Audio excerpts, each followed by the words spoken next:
Hello everyone, this is Dheeraj Suri and I welcome you all in Dheeraj Suri classes.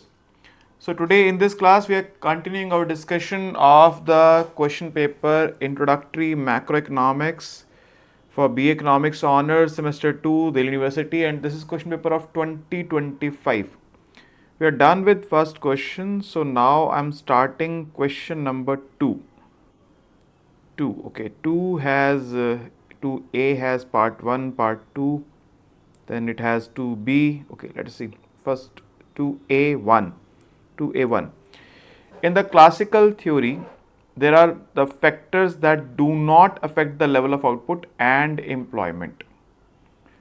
अच्छा, classical theory में ऐसे कौन से factors हैं जो आउटपुट को और एम्प्लॉयमेंट को अफेक्ट नहीं करते हैं? देखिए, क्लासिकल थ्योरी में क्लासिकल डिकॉटमी चलती है, न्यूट्रलिटी ऑफ मनी, यानी जो नॉमिनल वेरिएबल्स हैं वो रियल फैक्टर्स जैसे आउटपुट या एम्प्लॉयमेंट पे कोई असर नहीं डालते।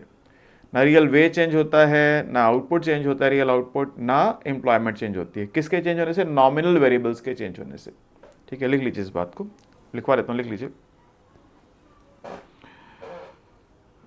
लिखिए please. In the classical macro economic theory the classical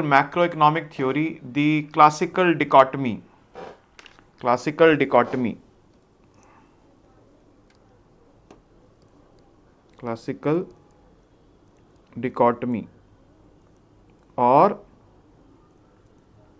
neutrality of money prevails. Classical macroeconomics में क्लासिकल डिकॉटमी चलती है, यानी कि जो रियल वेरिएबल्स हैं उन पे नॉमिनल वेरिएबल्स का असर नहीं पड़ता। दिस मीन्स रियल वेरिएबल्स, लिखते चलेगा आगे, this means real variables such as output और एम्प्लॉयमेंट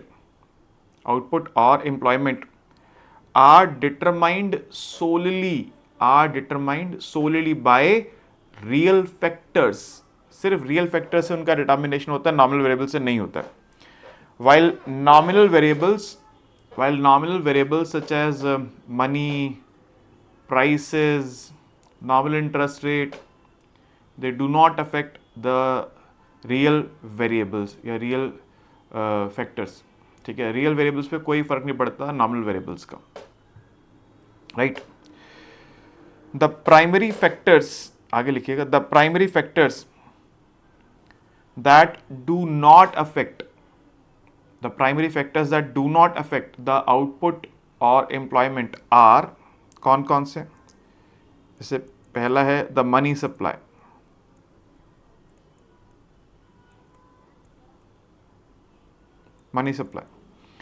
न्यूट्रलिटी ऑफ मनी का मतलब यह है कि वो कहते हैं inflation is always and everywhere a monetary phenomenon, यानी जब जब मनी सप्लाई बढ़ेगी तो प्राइस बढ़ेगा, आउटपुट पे कोई फर्क नहीं पड़ेगा।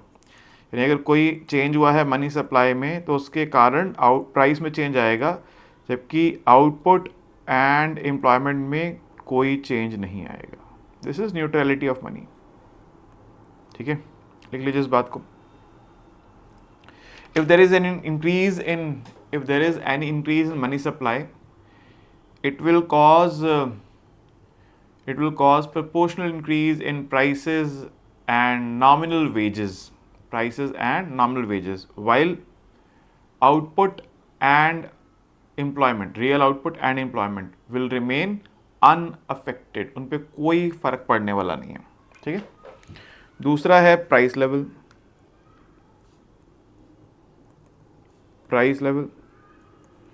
प्राइस चेंज होता है तो उससे जो नॉमिनल वेजेस हैं वो चेंज होती हैं, रियल वेज अनचेंज रहता है।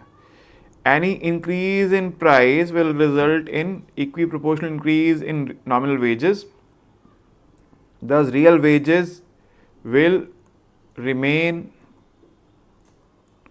अनचेंज्ड। जितना चेंज प्राइस में आया जितना प्रोपोर्शनल चेंज प्राइस में आया उतना प्रोपोर्शनल चेंज वेज में आया, तो रियल वेज W/P क्या हो गया? अनचेंज हो गया। ठीक है, hence there is no change in employment and real output due to change in price level. तो एम्प्लॉयमेंट और रियल आउटपुट में प्राइस के चेंज होने का कोई फर्क नहीं पड़ता है। तीसरा है aggregate demand.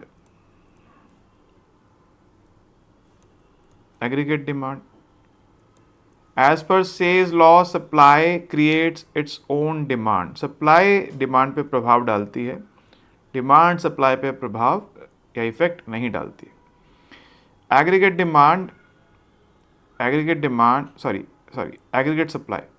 Supply is a vertical line at full level of employment या full level of output।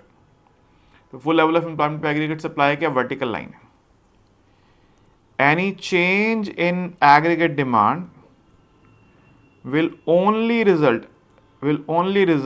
in change in the price level।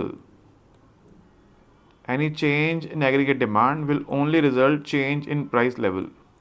यहाँ पे हम लेते हैं आउटपुट, यहाँ लेते हैं प्राइस। फॉर एग्जाम्पल या एज द गिवन फिगर,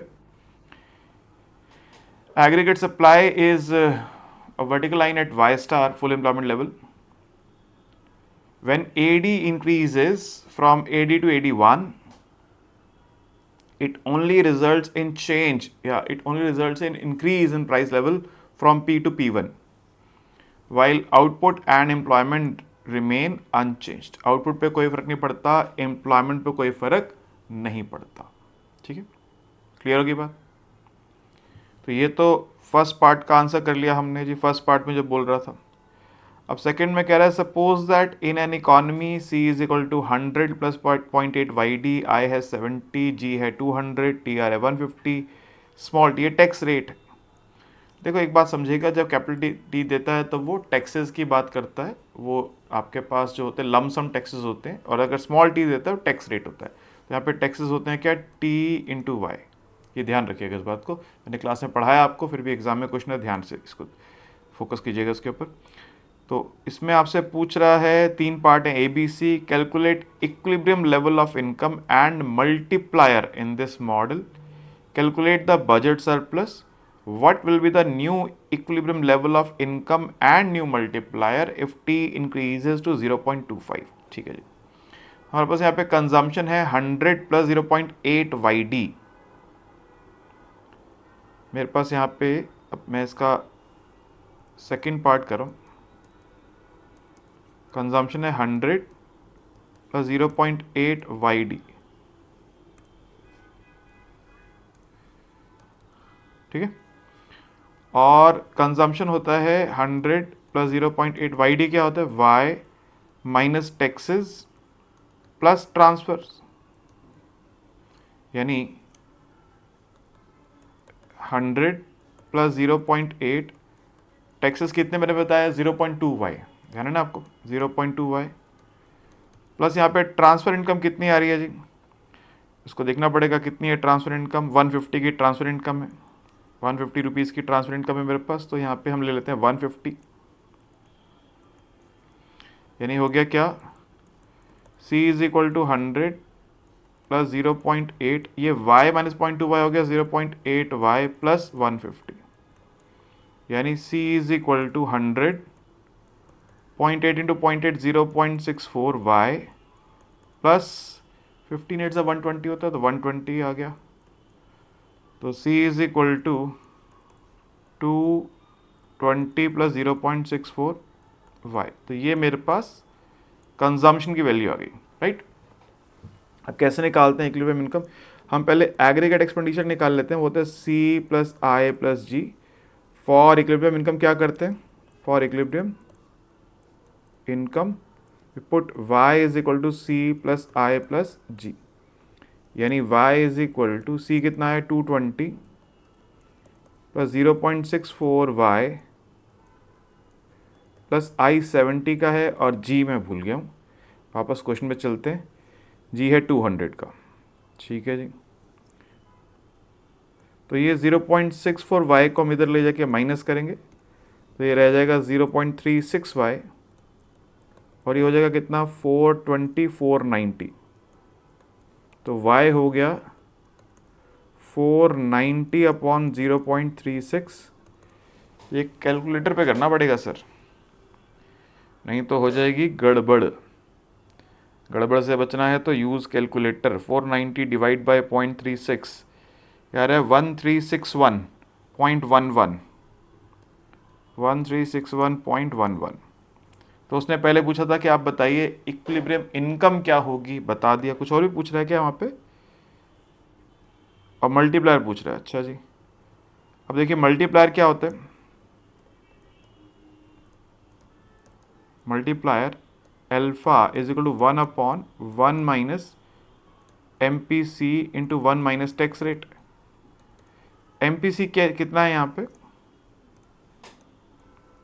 देखिए यहाँ पे एम पी सी मिलता है कंजम्पशन फंक्शन से। देखिए ये जो आपको गिवन है ये एम पी सी है। एम पी सी 0.8 और टैक्स रेट 0.2 है। M P C is 0.8 and tax rate है 0.2। सो देयरफॉर मल्टीप्लायर क्या होगा? 1/1 minus 0.8 into 1 minus 0.2। 1/1 minus 0.8 into 0.8 यानी 1/1 माइनस 0.64 यानी 1/0.36। तो एल्फा 1/0.36 कितना आ रहा है सर? 1/0.36 it is 2.7777777777। जितनी बार बोलना चाहे 7 बोलिए, कोई दिक्कत नहीं है। मैं रुक जाऊंगा 2.78 पे अप्रॉक्सीमेट करके। आप बोल सकते हैं सर, मैं नहीं रोक रहा आपको। मन है बोलिए, मन को नहीं रोकना चाहिए, मन की इच्छा पूरी करनी चाहिए, ठीक है। राइट अब देखिए आगे इसके बाद कहता है कि अगर टैक्स रेट को हम इंक्रीज कर दें, ऐसे कुछ कह रहे हैं ना, टैक्स रेट को हम इंक्रीज कर दें 0.2 से 0.25। अच्छा बजट सरप्लस भी निकालने को बोल रहा है बी पार्ट में, ओके। बजट सरप्लस भी निकालने को बोल रहा है जी। तो बजट सरप्लस क्या है? बजट सरप्लस होता है टैक्सेस में से हम माइनस करते हैं गवर्नमेंट एक्सपेंडिचर और ट्रांसफर पेमेंट्स को। टैक्सेस हैं T into Y. Government expenditure कितना है? 200 का है ना, अब मुझे याद है। और ट्रांसफर्स जो हैं वो कितने हैं? ट्रांसफर्स हैं 150 के। ट्रांसफर्स 150 के हैं, गवर्नमेंट एक्सपेंडिचर 200 का है। तो T into Y minus 200 plus 150। T है 0.2, वाई आ रहा है कितना? 1361.11। 1361.11 माइनस 350। तो 0.2 मल्टीप्लाई करते हैं इसको। 1361.11 इंटू 0.2 यार ऐसा 272.22। 272.22 माइनस 350। 272.22 माइनस 350 आता है आपका माइनस 77.78। तो बजट सरप्लस नेगेटिव मतलब बजट डेफिसिट है, ठीक है। This means there is a budget deficit of 77.78 या there is a negative budget surplus of 77.78। Negative budget surplus का सीधा मतलब होता है बजट डेफिसिट, ठीक है। अब एक लास्ट पार्ट बच गया, से बोल रहा है क्या? What will be the new equilibrium level of income and new multiplier if T increases to 0.25। अगर ये टी बढ़ जाए तो नया लेवल ऑफ इनकम क्या होगा, नया मल्टीप्लायर क्या होगा? आइए कर लेते हैं इसको भी, सी पार्ट को भी। When T increases from 0.2 to 0.25 तो कंजम्पशन क्या होगा? कंजम्पशन है आपका कितना? 100 प्लस 0.8 वाई डी। कंजम्पशन है 100 plus 0.8 Y D. Y D मतलब Y minus taxes plus transfers. So this is 100 plus 0.8 Y minus 0.25 Y plus 150।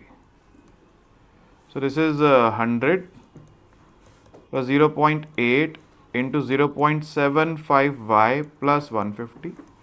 so this is 100 plus कितना हो गया जी? 0.6 y plus 120। so now it is 220 plus 0.6 y। so consumption is 220 plus 0.6 y। for equilibrium income क्या करते हैं? for equilibrium income we put y is equal to c plus I plus g।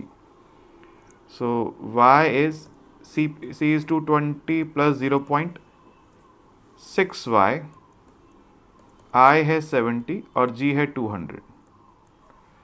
so now it is 0.4y, ये 0.6y वहाँ जाके minus होगा 0.4y is equal to 490। तो y हो गया 490 डिवाइड बाई 4, y इज 490 divide by 0.4, 490 divide by 0.4, it comes out to 1225, 1225। तो new income is 1225 और मल्टीप्लायर क्या होता है 1/1 minus MPC times 1 minus tax rate. ठीक है,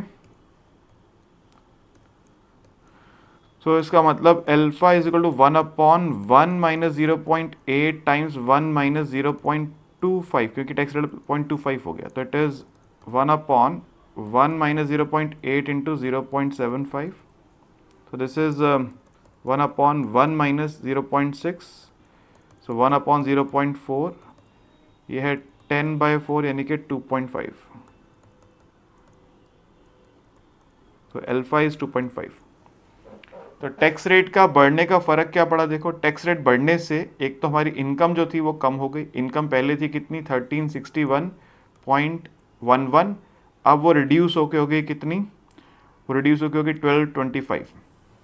due to increase in tax rate the income has declined from 1361.11 to 1225। ये एक नोट लिख दूंगा। दूसरी बात, मल्टीप्लायर पहले कितना था, पहले मल्टीप्लायर था मेरे पास 2.78, जो कि अब कम होके आ गया है 2.5। Also due to increase in tax rate from 0.2 to 0.25 the multiplier has decreased from 2.78 to 2.5, multiplier भी कम हो गया है। ठीक है जी, और कुछ क्वेश्चन ने पूछा नहीं है, ये इतनी बात क्वेश्चन पूछ रहा था यहाँ पे। 2A ख़त्म हो गया, बजट सरप्लस यहाँ पे लास्ट पार्ट में उसने पूछा नहीं है, 2A ख़त्म, 2B नेक्स्ट टाइम करेंगे, उसमें भी कुछ चीज़ें हैं वो नेक्स्ट क्लास में कर लेते हैं उसको। ठीक है, तो इतनी बात होपफुली आप लोग समझ गए हैं। कुछ क्वेरी है, कुछ बात ऐसी है जो आपको पता नहीं चली, डिस्कस करना चाहते हैं तो स्वागत है, डाउट क्लास में आइए, डिस्कस करेंगे। Right, okay, thank you.